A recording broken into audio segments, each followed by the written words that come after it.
Alright, so after our last Encanto video, where we spoke about Mirabel's potential powers, there were a lot of you that pointed out a very important scene that we firmly believe could change everything. The scene we are talking about is towards the beginning of the movie, where we seemingly see young Mirabel not receive a magical gift from Casita. You know, the flashback that she has when walking Antonio through the sea of people and up to his door? As we saw in the scene, Mirabel walks up to what was supposed to be her door, much like every other family member before her had done. And that's when Abuela presents her with the magical candle, the beacon for the family and their miraculous gifts. Mirabel then touched the candle and turned to her door. Only, before reaching out for the handle, we all witnessed her wipe her hands off onto her dress. Then she touches the door, and the entire family, especially Abuela, is shocked when the door just dissipates, and she doesn't receive any gifts. This was also most likely the first time that Abuela ever saw the candle flicker because she looked terrified. It was a really interesting scene, and one that most people believe is key to understanding what happened with Mirabel and her gift. As many of you guys had pointed out, it is believed that she didn't receive a gift from the candle because she wiped her hands, along with the magic, off onto her dress. And since she didn't have any magic on her hands when she touched the door that was meant for her, the door faded away and Mirabel was left without a gift. It is also believed by a lot of fans that when the candle flickered that day, it was signifying the fact that the magic was starting to die through Mirabel. Well, in today's video, we are going to explore that scene a bit deeper, because as we said, it's a very crucial scene in the movie, and if we're being honest, we think that it might actually contradict what fans think about it. As it turns out, that particular scene might actually be one that heavily supports our original theory about Encanto, as well as Mirabel's gift. Hang in there because there's a lot to unpack here. As you might know if you follow this channel, we have a theory that Mirabel did get a gift of her own despite what everyone thinks. We believe Mirabel's gift was becoming the embodiment of the candle and the magic that it holds. In other words, we believe that she is the family's new gift giver and source of their powers. We aren't going to go into too much detail about the theory itself because we talked about that in our other video, but here's the gist of it. And as a side note, if you've already heard this theory, skip ahead a little to hear its connection to the candle wax theory. So we think that Mirabel became the embodiment of the candle when it was her turn to receive a gift. We think that it could sense all of the brightness and hope that she had within her, and that she would ultimately use that to save her family and the magic. So the candle chose her to be its successor. A lot of our evidence initially came from the flashback scene where we see how the candle appeared and saved everyone after Abuela Alma and Abuelo Pedro were fleeing their hometown from raiders. We saw Pedro's sacrifice as a beacon of hope for Abuela and the other townsfolk, which is something that they would have needed for them to make it through such a dark time. And through that hope spawned the magic-giving candle that also surrounded the townsfolk by the mountains in order to protect them from any outside threats. This led us to believe that the magic was ultimately created by two things, the first being hope,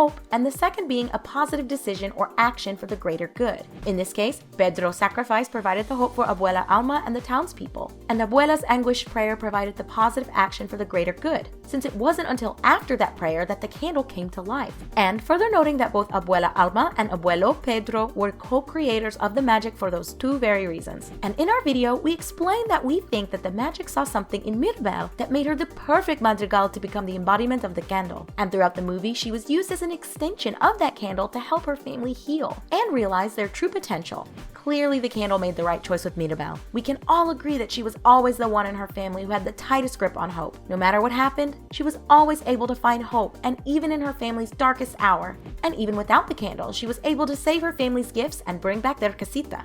That's because she was the magic. She was the gift giver and the family's beacon of hope. She was the two parts of the equation, hope and selfless action. And that's basically the gist of our theory. Now, there's a lot more detail in our other video about it, so if you are interested, I highly recommend that you check it out. We will leave a link to the video in the description. Now, getting back to the candle wax scene we mentioned earlier in this video. At first glance, it's totally understandable why it would seem like she wiped away that magic on her dress. I mean, it definitely looked like she didn't get any powers. Her door disappeared and everything. And we even saw the candle flicker as if its strength was wavering. All signs initially looked like they were pointing toward the candle losing its magic through Mirabel. But let's take a different perspective for a moment. There are a couple of factors we need to consider when it comes to analyzing this scene.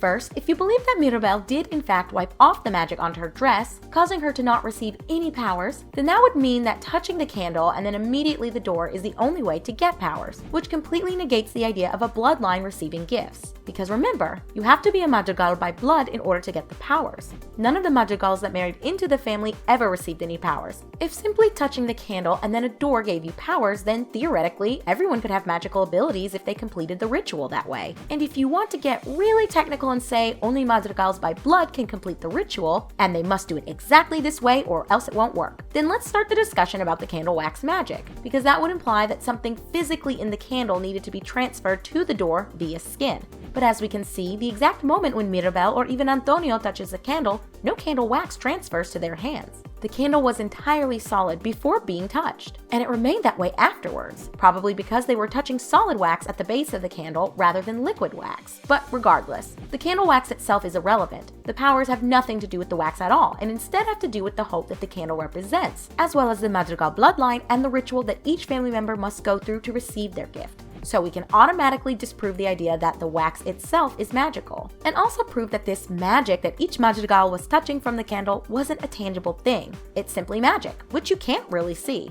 The whole point to make through this, though, is that when Mirabel seemingly wiped the magic off onto her dress instead of the door, she was simply wiping the magic onto herself. Because if the candle is able to pass on its gifts through touch, why would wiping it onto something make the magic disappear? It wouldn't, right? Instead, it would just transfer onto what the person touches next, which in most cases was the door, but in Mirabel's case, it was herself. Her dress, more specifically. And remember, the doors aren't the source of magic in any way. Instead, they are the embodiment or visual representation of the gift that each madrigal was given. Mirabel's visual representation wasn't a door, it was herself, because she was the embodiment of the magic. So what this means is that the magic doesn't just leave once it touches an inanimate object, including a dress or a door. In fact, it's after touching the candle and then an inanimate object that one realizes or sees their powers. And in Mirabel's case, we believe that when she brushed the magic onto her dress was when she first started to become the magic itself. Just like when each madrigal touched the door after the candle, they started to realize their powers as well. And if you're still hung up on the door issue, Mirabel did get a door. It was Casita's door. When everyone finished rebuilding Casita, Mirabel placed the final piece, the doorknob, on the house, bringing everything back to life. And as we know, beyond the door is supposed to be a room specific to the owner's gifts, right? Well, Mirabel's door opened up and turned back into the Casita that they all knew and loved, because, like Casita, she was an extension of the magic, meaning she had a completely different experience to go through when it came to receiving her gift and her representation of it. This is just further proof that Mirabel is the new candle, and that Casita is, in theory, her room and the representation of her powers. So this brings us to our final big question. Why did the candle start to flicker in Abuela's hands when Mirabel seemingly didn't get a gift? Well, there are two schools of thought here. The first being that it might have flickered when it was transferring its powers onto Mirabel, almost as if the flame instead of her door was telling her that she had received the gift. The ritual was complete. Or the second idea, and frankly the one that we think is more likely, is that Abuela inadvertently caused the hope and magic to waver. You see, when Mirabel's door fades away, she at this point had her gift of embodiment. She was now the magic, meaning that her emotions were in sync with the other extensions of the magic, aka the candle and Casita. But when she seemingly doesn't get a gift, she looks at Abuela with uncertainty, and instead of being reassured that everything was okay,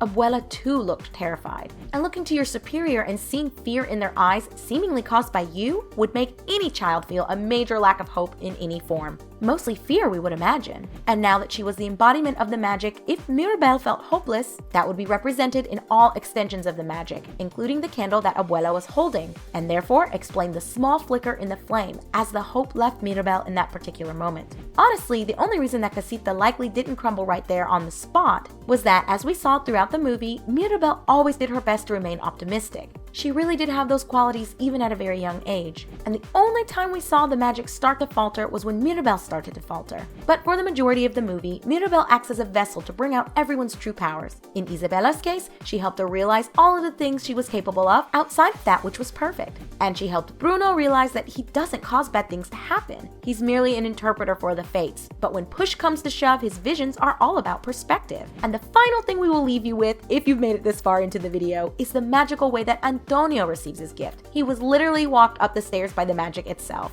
When he looked at Mirabel and said, "But I need you," I doubt he realized that he literally needed her to hold his hand in order for his gift to be passed on to him. And in a crazy way, as they made their way through the crowd and up the stairs, he had already received his powers from Mirabel, which means he probably didn't even need to touch the candle before his door. At the end of the day, it all really comes down to perspective and how you interpreted the movie. And that's what makes these so much fun to talk about, all of the endless possibilities. Whether you believe Mirabel received a gift or not, it just happens to be our opinion that the heavy symbolism placed throughout the movie proves that Mirabel did get a gift, whether she she realized it or not, and the candle wax scene just ended up solidifying that theory even more. But what do you guys think about our interpretation of the candle wax scene? Be sure to let us know in the comments down below. And as for now, that's all, Disney fans. Let us know what video you'd like to see next in the comments, and don't forget to like and subscribe for more magically packed videos.